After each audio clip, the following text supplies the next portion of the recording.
I can't record in reverse, but I can record.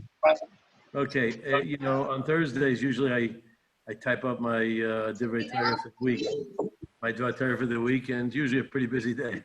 There's a lot on my mind, and I don't always have time. So I just was curious. I mean, I have the open mic.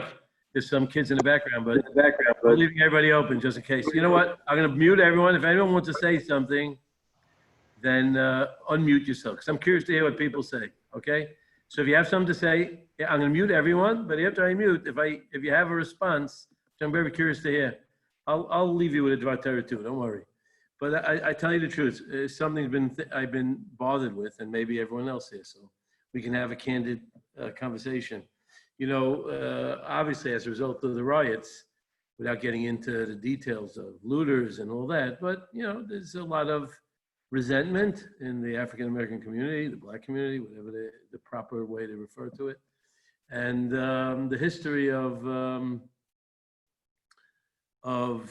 slavery and oppression, and it seems to be catching on fire across the entire world. I mean, the toppling of statues, that's the topic that's on my mind.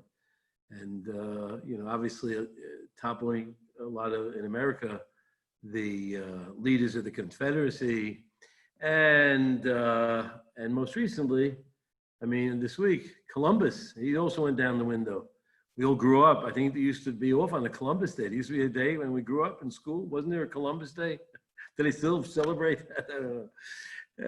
And like, you know, Columbus was a hero. At least that's how we grew up. There was some sort of Columbus, and, you know, and then there were the tricklings of his being Jewish and his Jewish connection, his navigator, and the like. So like, so what is it? I mean, is history out the window?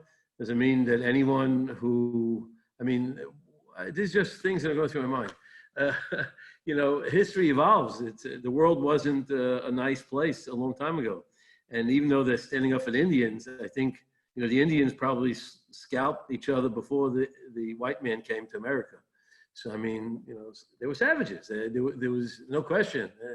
No one condemned them, but they encountered, and anyway, most nations except, I mean, we have a special legacy that we can look back and say there was no one back to Har Sinai and beyond that was, you know, savages or murderers or marauders or conquest, and even though there was slavery in the Torah, but obviously, if you understand all the details of slavery, being a slave in a Jewish household was a pretty good deal. They probably fared much better than they did at home in their freedom under the cruel rule of whatever ruler they lived under. And, you know, they were only sold because their own rulers had taken them as slaves and sold them to the white man. It wasn't as if white man invented slavery. So, you know, it's like, it's complicated. And to simply be reactive, how do you look at it? What is it right? Is it wrong? I mean, should we topple Columbus? I mean, maybe he wasn't such a great guy. Maybe, you know, there's different reports. You read a little history. I'm not a historian at all.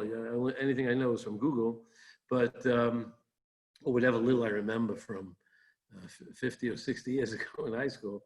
But, you know, it wasn't simple. And, you know, was everyone there? You know, it was a different time. It takes time for society to evolve and to become what it becomes. You know, if every human being would look back at his own personal ancestors, I guess I'm not talking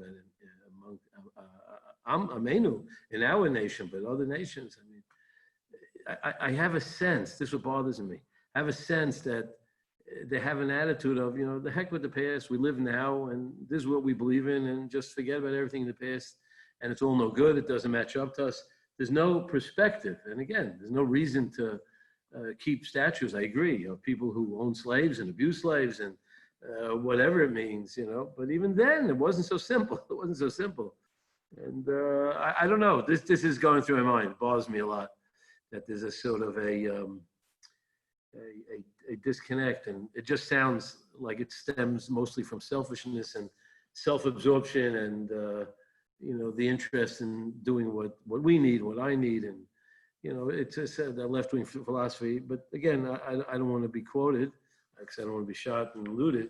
But this is on my mind, you know, and I think it's not so pushy. I think Maybe they should remove statues, but it should be done contemplatively. Think about it. Simply to write off people.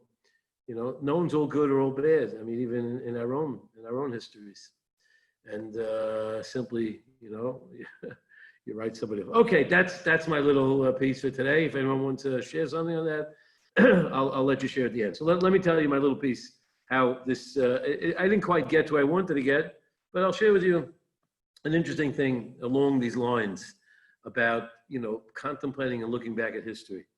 So there's a pasuk, and the Meraglim is a pretty exciting story, pretty tragic story. And the pasuk tells us, we all know, what if someone asks you, what's the image of the Meraglim? Carrying a cluster of grapes that's the size of Melech HaBasha.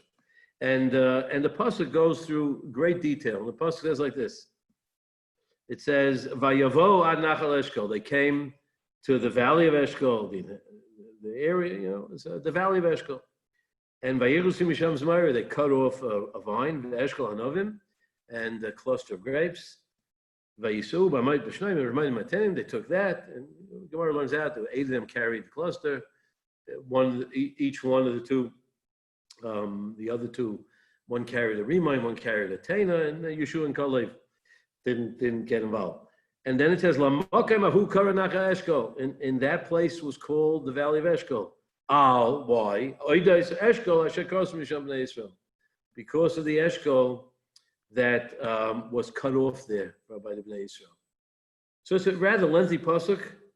And what do you walk away from the story? They went to Nachal Eshkol, they cut off the cluster, and that place they called it Nachal Eshkol because of the episode, the happenings that happened about the Eshkol that they cut off from their Bnei Yisrael. And so what? What do you do this? It's a lot of discussion about a place that took place. And the bigger question is, it says, La'makom hu kar Nachal Eshkol, yet when they first come on the place, it says, Vayavo ad Nachal Eshkol. They came to the place called Nachal Eshkol, which seems to have been known as Nachal Eshkol beforehand. And then it says they called it Nachal Eshkol. So I found the Medrash, and the Medrash says like this. The Medrash says, and of course, if you learn Chumash, even if you don't know it too well, but Eshkol sounds like a familiar name. Not just the president of the state of Israel, but or prime minister. What was he? Prime minister. Levi Eshkol, right? I still remember that. More or less. I was born in 52, so pretty much the state only started in 48, so it's not so hard to remember most of the prime ministers. And so Eshkol, who is Eshkol? Eshkol goes back to a story by Avraham Avinu. There was a person, his name was Eshkol. He was one of Avraham Avinu's friends. And honor Eshkol Mamre, it mentioned in the story in Lech Lecha. And he was a buddy of Avraham. So the Medrash says, the truth is, Nachal Eshkol wasn't called initially it was called Nachal Eshkol because of Mr. Eshkol, who was a good buddy of Avraham Avinu. And he lived near Hebron, and that's where they were in Hebron, and that's where the story takes place. And they lived near each other, Honor Eshkol Mamre. In fact, the Medrash, I think, says that it had several names. It was called Mamre, it was called Honor, it was called Eshkol. There was a name of the location, Hebron was identified with those names. So he was there, he lived there, and he was one who was, the Medrash calls them Oyhavei Avram. He was from the ones who were Avram's best friends. And that's what it means, but, and this is what the Medrash says, which is really very interesting. The Medrash says, HaKadosh Baruch Hu, who's the Magid Meireshis Achris, who foretells in the beginning, the end already, for some reason, somehow Hashem orchestrated the events that when he was a baby, they should call him Eshkol. I don't know why they call him Eshkol, but why should they call him Eshkol? Because in his territory, in the future, thousands, hundreds of years later, the Meraglim are going to come and they're going to cut down the cluster and do what they did and cause the whole Chet Meraglim and change the whole course of history as we know it for the Jewish people. So it's really fascinating that the pasuk is not so simple. So it's telling us the story. They came to Nachal Eshkol, and then Vayavayu Nachal Eshkol, and then the pasuk says after they did that, it says La'makom hu, and they called it Nachal Eshkol. So what happened? So why is that significant also? So Hashem called it. What is the lesson here? What is it coming to teach us? So I hunted around and I found a sefer called Yalkut Eliezer, and It was written by one of the Zusman Seifers, descendants of the Chassam Sefer. It was the Zusman Sefer family's name, Rabbi Eliezer Zusman Sefer. He was a Rav in a town called Halas, or another town in Hungary somewhere. He was a great Rav, wrote some really magnificent svarim. And he says something very interesting. He says it's not happenstance. It's not happenstance. Why is it that Hashem made it, orchestrated, that they should come specifically to this place, and that's where they should be challenged, and they should make the decision to take the cluster and show the Jews what they're in for, and all the intimations that they intimated. They said it fairish, Eretz Hachel Sheshveh. Why is it pointed out? It's not an accident. He says like this. He says, it's a chayk hateva. It's a law of nature. I mean, it's just a natural thing that when you come to a place and a historical site, and you think about the events that took place, and very often events that are recorded in history, historical record. And Hashem, who's the Kairei Darish Meiraish, Hashem, obviously, history is to be studied. History is not just, put into the history books so you could torture kids in high school and force them to learn history. But there's a lesson to be learned from it. And history is part of the evolution of humanity. We don't believe in evolution in the simple sense of evolution, but certainly evolution of history is an evolution. It is. It started with the Chet of Rishon, and the whole world had to start evolving again until we come to the end. So he says like this. He says, when someone comes as a marshal, you come to a place, I'm not sure if I'm allowed to use it, Custer's Last Stand or the Alamo, just as an example. He doesn't say that, but, there were heroic events where people gave up for a cause. They risked their lives. So that should inspire a person. Think about it. And what would I give my life for? A person has to look at history and be inspired. And he says, what was this? He gives another example. And he says, right. And he says, and he tackles this. He said, you come to a monument. You come to an area where there's a monument of friendship that represents a friendship, an ancient friendship of friends that were aligned with each other and stuck to each other. Whatever came, they were loyal to each other. And he says, what is a greater display of friendship? The Balei Bris Avram. I mean, it's a pretty nice appellation. These were called the Balei Bris. These were the members of his club. The Balei Bris, the members of his covenant. Three goyim. And he actually sought advice from them, whether he should do milah or not. That's another discussion. But those three, if you remember the story, when they came to light being taken by the four malachim who defeated the five. So Avram says, we got to go rescue him. He comes, and they're there, and they hear what's going on. And they went with him, because if you remember the end of the story, when the Melech Sdoim wants to offer him from the booty, he says, I don't want anything, but the Na'arim, the ones who came to help me, they're entitled. They came. Honor Eshkol. Eshkol was one of the people who fought valiantly, risked his life with Avram Avinu, against these four mighty kingdoms. So he says, the Meraglim were guilty of not stopping for a moment and thinking about the import of history and what this location represents. It was called Nachal Eshkol. It was called Nachal Eshkol. There's a reason why it's called Nachal Eshkol, because this was the property and the territory of Avram Avinu's trusted and loved friend, beloved friend, who were loyal. They had a bris, a Balei Bris. Imagine a bris with Avram. And they didn't take it, because when you're wrapped up into your own interests and your own fears and your own hysterical depictions of lack of faith in the legacy that you are part of, Avram Avinu, so then, you react in a very different way. And you try to deny history, because it's easier to deny history and what it comes to teach you than to stand up to the plate and emulate history. And that, I think, is what the lesson over here is. And that's what they did. It says there's a Vilna Gaon that seems to say this, that what happens is they went to Nachal Eshkol, then they took the graves, and it says, Lamakom Ahu Kara. They wanted to change. They didn't want to forget about the past. So let's change the name. Let's call this place Nachal Eshkol, because we just cut this magnificent load of grapes, and let's forget about Avram Avinu. Let's forget about the whole past. I mean, you realize what they were doing. It wasn't just that they lacked faith in Hashem. What happened to the legacy? Avram Avinu, Avram Yitzchak Yaakov. I mean, it was a history. They went through Mitzrayim. Forget about your personal fears. But where do you come from? Where does it go back to? And suddenly just, so change the whole association with Eshkol and Avram Avinu, just cut myself off from it and leave me alone. I don't want to live in the world of conquering impossibilities. I want to live the world of my limited possibilities because that makes me happier. And that's my thought about the Parsha in relationship to my previous ruminations. I think that's what you call it.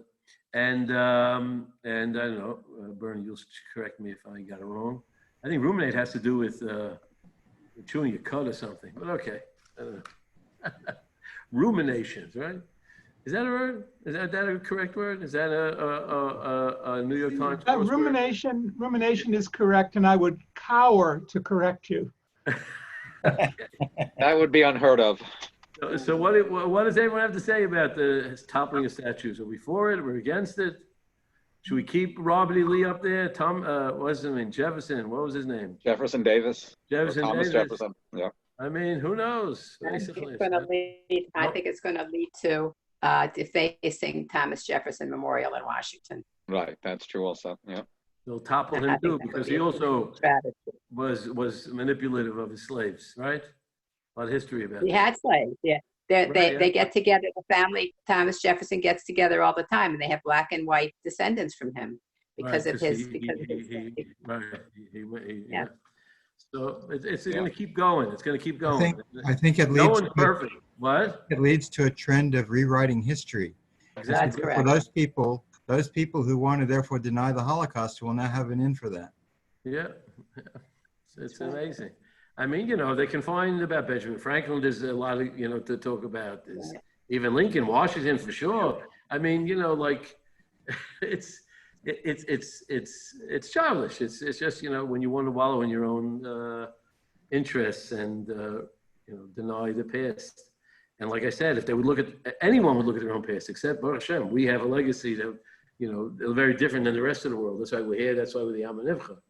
But anyone would go back and have ancestry that either scalped fellow Indians or the like, or beyond whichever continent they came from. So, Shaim, there's a lot to think about and a lot to be cautious because who knows which way it's going. It just keeps on unraveling and everyone's kowtowing because of fear. Any rate, I hope I inspired the Olam tonight. Mitzvah Shem, tomorrow we'll try to see everyone before Shabbos. Stay tuned for the Chizuk for Erev Shabbos. Shabbos and Baruch and Tammuz. We're heading into Tammuz and in Shivos Tammuz and Tisha B'Av. Mashiach better come before Tisha B'Av. That's all I say. Okay. See everyone. Good to see everyone. Thank you.